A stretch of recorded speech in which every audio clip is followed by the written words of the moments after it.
takutnya hilang karena ada jadi keluar jadinya apa beliefnya ya, nggak percaya lagi. Ini kayak anak kecil kayak sama orang tua juga ya, kayak gitu ya. Omongannya bisa dipegang gitu ya. Makanya jangan pernah janji sama pet kita, tunggu ya di rumah jam 5 mami pulang ya, pulangnya jam 9 malam sekali. Dia tahu jam gitu dok? Tahu. Jadi dia akan tahu timingnya kapan dia ownernya akan datang. Gitu. Jadi mendingan nggak, mami pergi dulu ya, tunggu di rumah pasti pulang. Terserah mau pulangnya kapan. Iya. Saya kemarin akhirnya ngomong gitu. Setiap kali saya mau kemana-mana, di sini ya, nanti kita liburan dulu. Nanti habis selesai liburan kita pulang. Ya, sebaiknya gitu. Daripada saya bilang. Karena nanti kalau enggak dia tantrumnya gini dok, pipis di mana-mana, nggak mau makan. Iya sih. Nah itu yang bikin repot.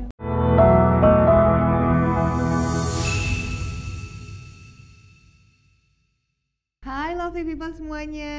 Wah, hari ini saya lagi pakai baju kucing karena peliharaan di rumah lagi ada kucing yang lucu.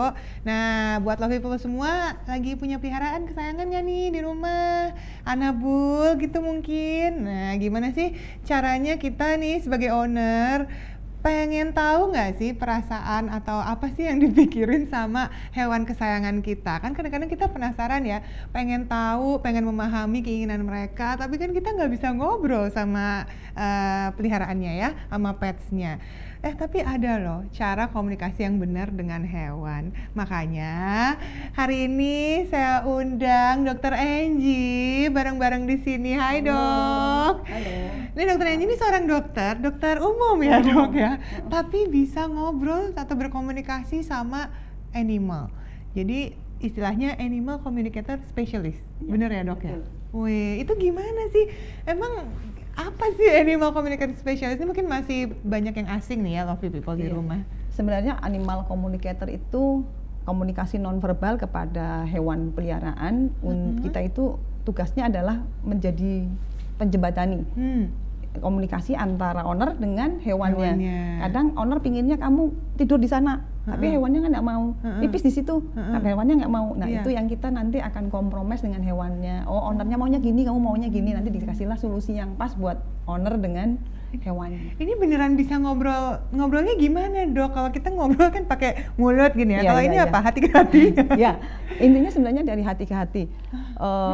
Karena gini, hewan tuh kan nonverbal. Sebenarnya manusia nonverbal juga loh waktu kita bayi. Oh iya sih. Iya kan? Jadi kan begitu kita berbicara, insting kita ya itu kan hilang.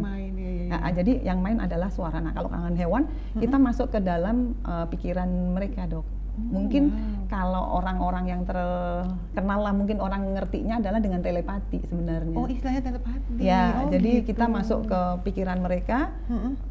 Dengan kita mereka akan memberikan sinyal sesuai dengan panca indera kita dok. Jadi bisa dari penglihatan, pendengaran, perasa, pembau itu atau rasa di sentuhan kayak gitu. Atau bahkan sebenarnya kalau saran saya sih kalau teman-teman ada yang belajar jangan dilakukan dulu sebelum expert. Shifting namanya dok. Shifting itu jadi kayak kalau kita di kedokteran merasakan empatinya dok, menjadi merasakan sakitnya, merasakan gembiranya si petnya. Tapi kalau nanti pada saat komunikasi kita itu sama kayak kita komunikasi kayak gini nih dok, saya kan dua arah, begitu juga dengan hewan saya dua arah. Oh gitu. Jadi saya tetap harus connect sama disconnect, karena kalau enggak energinya si hewan yang kita ajak ngomong akan ngikut kita dok. Kalau hewannya sakit kita ikut sakit. Serius dok? Iya. Ini ada ilmunya nggak sih untuk ini apa istilahnya soul connection gitu? Iya. Jadi kita melakukan koneksi batin kepada hewan yang mau kita ajak bicara, gitu ya. Jadi ada tata caranya nanti bahwa kita masuk ke pikiran mereka seperti kita sebenarnya kayak tadi dokter bilang dari hati ke hati ya. Jadi kita ada di pikiran kita ngobrol sama si hewannya. Kita nanya apa yang sesuai dengan yang pesannya si owner gitu dok. Atau kita mau nanya yang paling gampang deh, perasaan dia saja bagaimana dia hidup selama mungkin 2 tahun, 3 tahun, 10 tahun tinggal dengan ownernya. Kadang ada yang ownernya cuek aja, tapi hewan kan tetap setia dok. Iya betul. Tapi ini berlaku untuk semua hewan? Semua hewan. Semua hewan. Jadi sampai hewan di darat, di laut itu bisa? Iya. Oh wow. Bahkan semut dan kutu pun saya ajak ngomong. Serius dong? Iya, ya ampun. beneran. Ini beneran ngomong. Beneran. Rumah saya tuh saya pindah. Semutnya tuh banyak banget loh. Oke. Dari semutnya yang gede-gede kalau gigit kan serem ya, nikmat sakit sekali ya. Nah, Jangan ya. Ini saya bilang saya taruh di tangan. Saya ngomong kamu nggak boleh ya masuk rumah. Boleh, tapi di luar. Kan itu di depan ada taman, mendingan di sana aja. Pertama kali saya instruksinya salah sih dok. Kamu jangan di rumah tapi di taman saja. Saya lupa kalau saya punya taman belakang. Nggak taunya sembunyi di pot dok. Pas dibuka mau ganti media isinya semut semua. Oh salah ini instruksinya. Taman depan maksudnya, jangan taman belakang. Oh my god, jadi mereka ngerti ya? Ngerti dok, ngerti. Jadi gitu. Saya aman. Sampai sekarang ya aman, termasuk nyamuk dok. Nyamuk saya kalau lagi gemes itu ya, tuing. Udahlah saya ajak ngomong aja, kamu ke sebelah aja tuh, rumah kan kosong, kayak gitu aja dok. Ini benar-benar such a gift ya. Ini kalau saya bilang nggak semua orang dong pastinya punya kemampuan seperti ini, karena kayaknya emang nggak bisa dipelajari tapi didapatkan nggak sih ilmu kayak gini nih?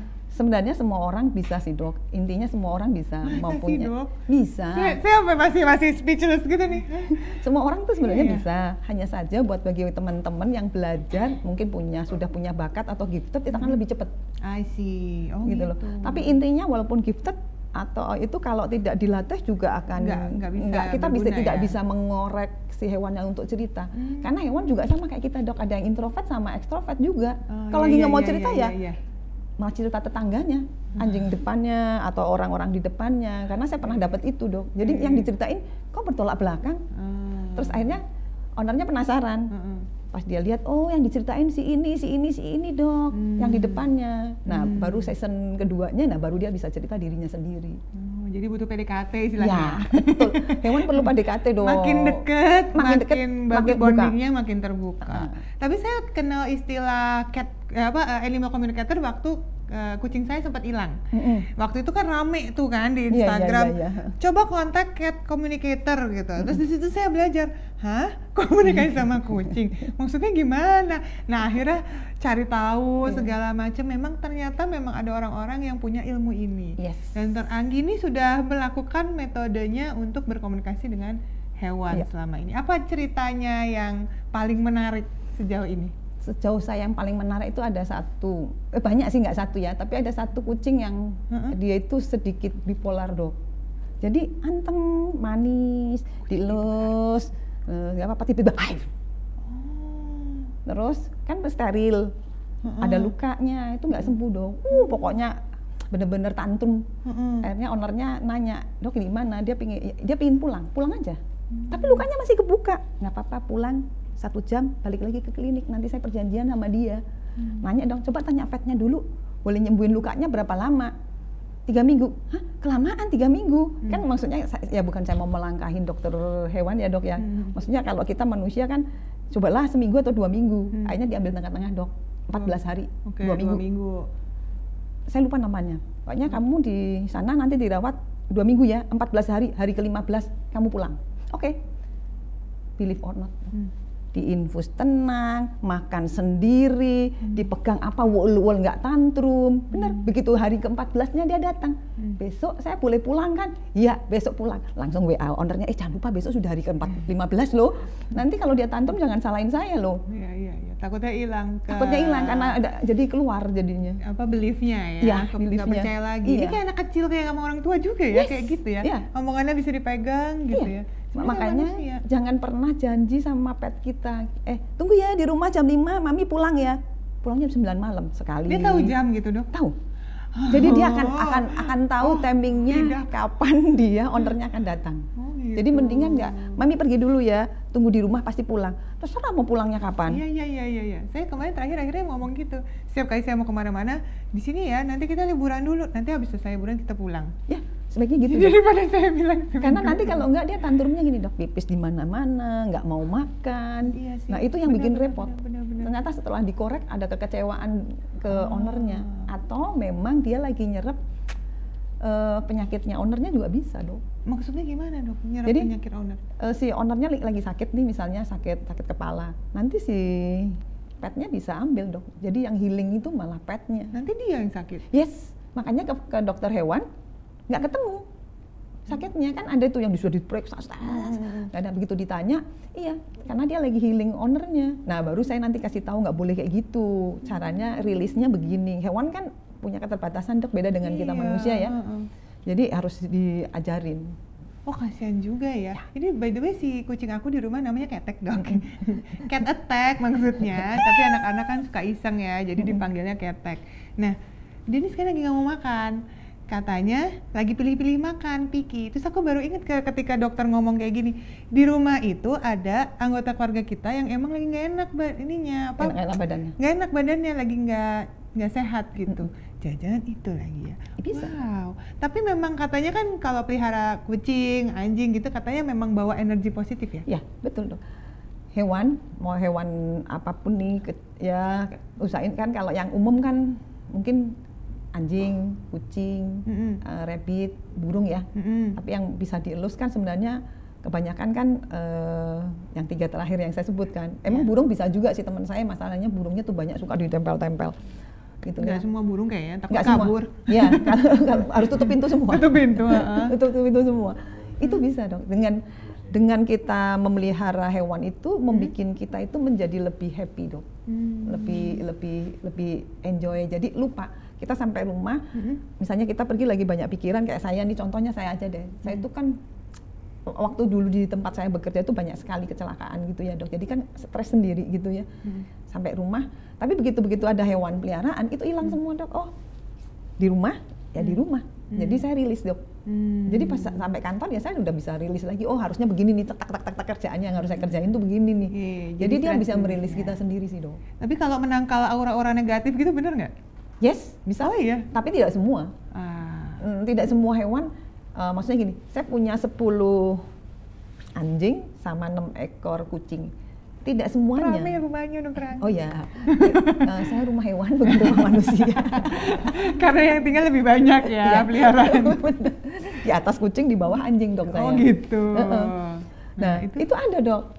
Yang kucing tuh induknya yang suka. Saya tahu kalau dia sudah mendekatin saya, terus umbun-umbun. Pertamanya saya cuek aja. Orang lagi bersihin, ngapain dia tuel. Terus akhirnya kan nanya, karena saking seringnya saya curiga kan jadinya. Emang kenapa namanya kuning? Emang nggak kreatif saya ngasih nama.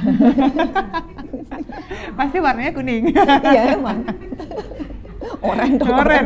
Oh kucing oyan ini kucing oyan. Kenapa? Oh gini ya, hati-hati ya. Waktu itu apalagi pas zamannya COVID dok, paling sering. Tapi saya bersyukur terakhirnya itu kena yang terakhir. Tapi dia yang ngingetin. Tapi kan saya orangnya nggak percayaan kan. Walaupun saya bisa ngomong, tapi saya nggak percaya kalau induk kucing saya itu mau ngasih saya sakit. Karena saya yakin bahwa saya nggak akan kena gitu loh dok. Tapi ya tetap aja kena dok. Begitu kena, oh bener sih uning ya. Oh gitu ya, jadi ada feeling-feeling juga ya kayak gitu ya. Lalu kalau hewan kan lebih sensitif sebenarnya ya. Tahu kalau teman kita atau siapapun yang dekat dengan kita jahat juga tahu dong. Itu saya udah bisa buktiin sama anjing saya yang poodle. Oh gitu. Itu believe or not. Makanya saya nggak berani nanya lagi sama dia. Takut pertemanan semua berakhir dong. Iya benar, pertemanan berakhir. Jadi ya udahlah. Nanti kalau tiba-tiba semua 100 dulu gimana dok ya kan? Oke. Gimana caranya dok kita tahu si hewan kita ini lagi stres atau lagi sakit?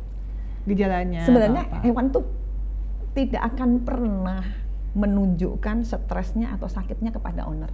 Oh gitu. Yes. Kenapa? Karena hewan itu akan selalu menginginkan ownernya tuh happy. Nggak boleh sedih, nggak boleh sakit. Pokoknya harus happy. Jadi dia menyembunyikan. Hewan akan menunjukkan sakitnya atau stresnya kalau sudah plek, nggak bisa ngapa-ngapain, nggak bisa gerak, baru dia akan diem aja. Kalau kucing biasanya suka nyumput ya dok, maksudnya di kolong-kolong ngumpet. Anjing juga sama, diem aja. Nah itu dok, itu sudah mulai yang harus kita ajak ngobrol. Jadi mereka kalau belum berat, mereka nggak akan nunjukin. Itu hebatnya hewan. Tapi hati-hati kalau dengan masih mau makan kok, nggak apa-apa, cuma mindset biasa masih mau makan. Hati-hati, hewan tuh tidak menunjukkan sakitnya. Jangan karena dia masih mau makan, masih lari terus sehat. Hati-hati. Jadi pasti ada dok. Sewaktu-waktu coba perhatiin teman-teman kalau punya hewan, hewan tuh diem aja, walaupun cuma sebentar dok. Jadi apa yang harus kita lakukan tuh? Langsung bawa periksa atau gimana? Iya, sebaiknya sih karena kita kan sudah banyak nih dok, dokter hewan yang ada di mana-mana. Sebaiknya langsung dibawa sih dok. Terutama pipis, pup itu diperhatiin terus makan. Makan sih, tapi perhatiin makannya apakah misalnya ada 100 kibel. Oh yang dimakan cuma setengahnya.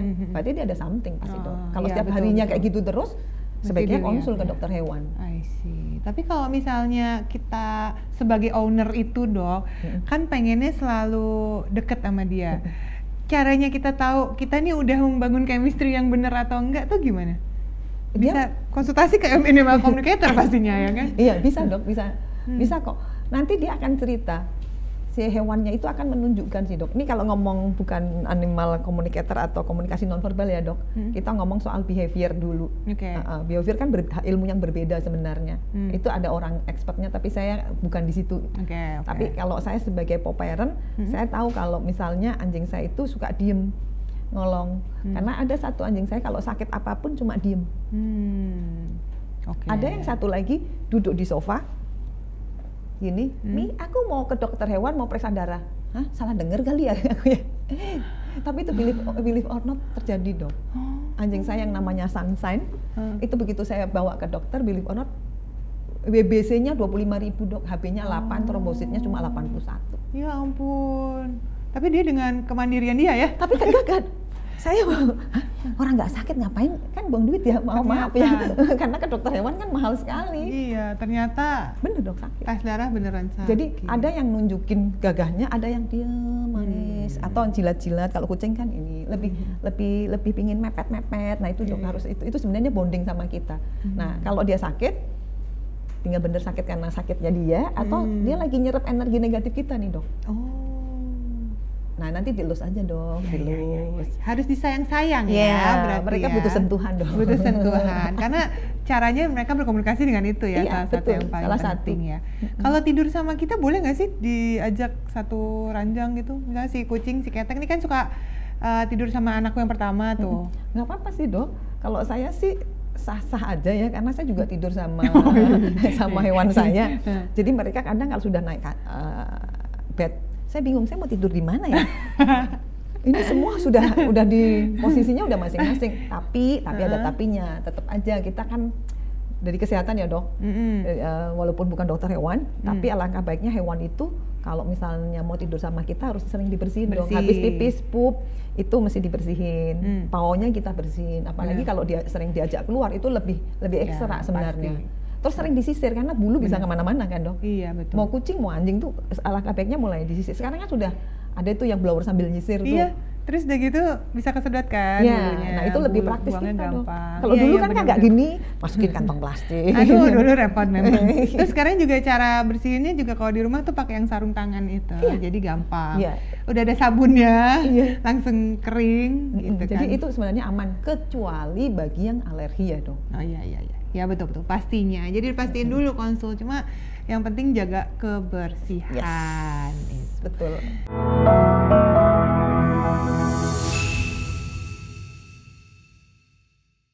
Pernah ngobrol sama hewan buas nggak sih? Pernah.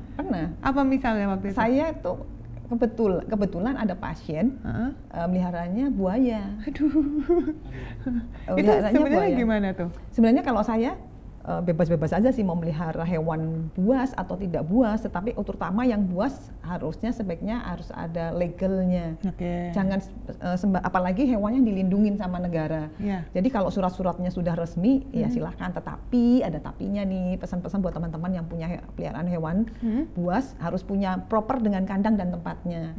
Contoh misalnya mau melihara gajah, masa rumahnya 200 meter persegi, buat gajahnya saja nggak cukup ya, gitu loh. Nah hal-hal yang kayak gini tolong di prepare. Benar. Di prepare.